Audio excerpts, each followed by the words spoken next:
Ladies and gentlemen, let's rate GameInsight.com video. It has been confirmed that 12 gigabytes of RAM is not going to be appearing on the Xbox One console.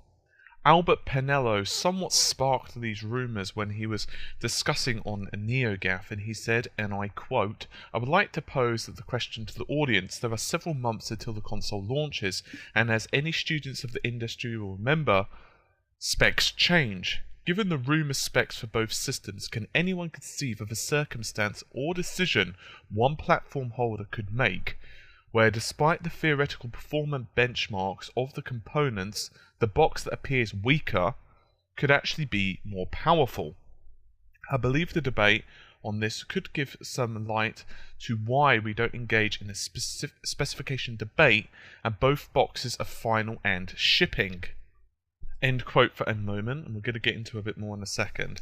So, of course, this sparked two debates, two rumours, should I say. The first was that the memory was being increased from 8 to 12 gigs. The second, which panned out to be true, was that the GPU clock speed was raised. However, the amount that was rumoured wasn't quite right. Some people were expecting it to go to like 900 megahertz or so. Anyway, Albert then went to Twitter, and he clarified everything that has gone on, and he's also clarified that 12 gigs is not going to be making a debut in the console. He said, and I quote on Twitter, "Glad you all like the headset. We're not going to 12 gigabytes, just to be clear. Feeling great about game performance, and stuff is looking killer." End quote. So, I did actually cover this rumour before in another video, and I'd said right then and there that I wasn't surprised if this rumour didn't pan out to be true because of the way DDR3 works, obviously dual channel and so on, so unless they went somehow tri-channel, and even if those technical issues weren't around, the other major concern I had was that, well, it was so late in the game at that point.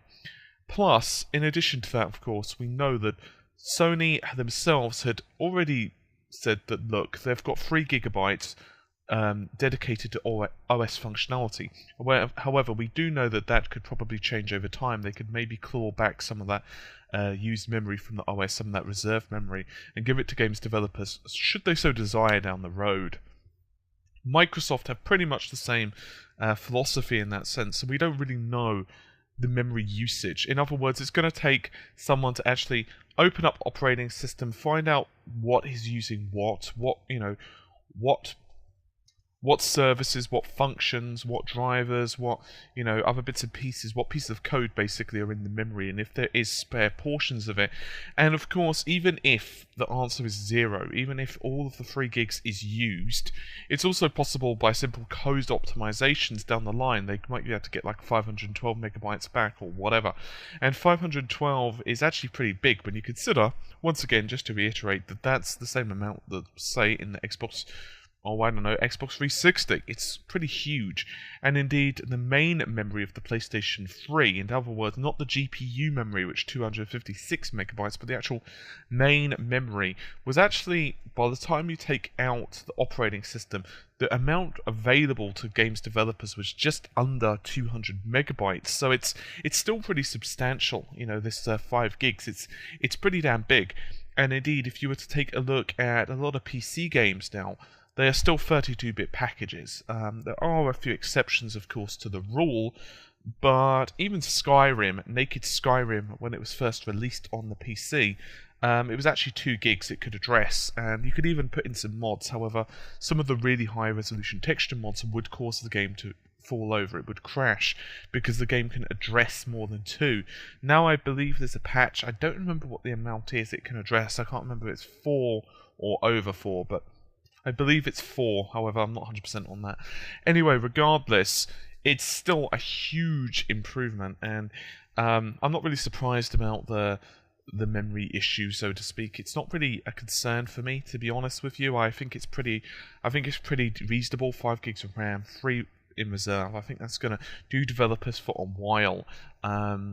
As for games performance, well, as I've been saying in various other videos, as you guys know, well, if you're regular viewers, I've got a Xbox One versus PlayStation 4 GPU. I'm going to try and wrap that up today, no promises. I've got a few bits and pieces I do need to discuss, mostly on DirectX 11 API of the Xbox One and a few other bits and pieces as well, but hopefully it's going to be completely finished today, because I'm getting a bit sick of recording it, to be honest. It's getting a really long series. For those of you who are uninitiated, it's about 7 parts now, and each part's about 30 minutes or so, so it's certainly getting fairly lengthy, and that's not including research time. So yeah, hopefully, however, I don't really think this is going to be that much of a negative thing. I wasn't really expecting the rumours to pan out to be true. If they'd have said 16 gigs, I would have thought it would be slightly more feasible. But there you have it. As you guys are aware, you never really know what happens in rumours. However, sometimes things pan out to be true. Other times they don't. I'm not really surprised on this one. I am very happy that the Xbox One's GPU is slightly upclocked, however. And of course, I've already covered that quite in depth. It's also worth noting, just as an aside, that both the Xbox One and PlayStation 4 developers, and this includes ones who are working either exclusively on either format, or those who are doing cross-platform, so in other words, say working on PC and Xbox, or PS4 and Xbox, or whatever combination thereof, and they've all said that, look, right now, the amount of memory that's available to games developers is fine. Even John Carmack has said that, I believe, during QuakeCon. He said that the amount of memory now is fantastic. So 5 gigs is pretty damn substantial. I don't think for a while we're going to have issues with that.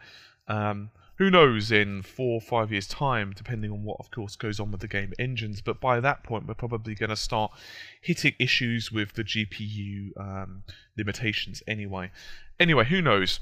But hopefully you guys have enjoyed the video, shall I say. Sorry guys, I'm pretty tired, just, kind of waking up and so forth. Hopefully you guys have enjoyed the video. I will see you soon. Take care. Bye for now.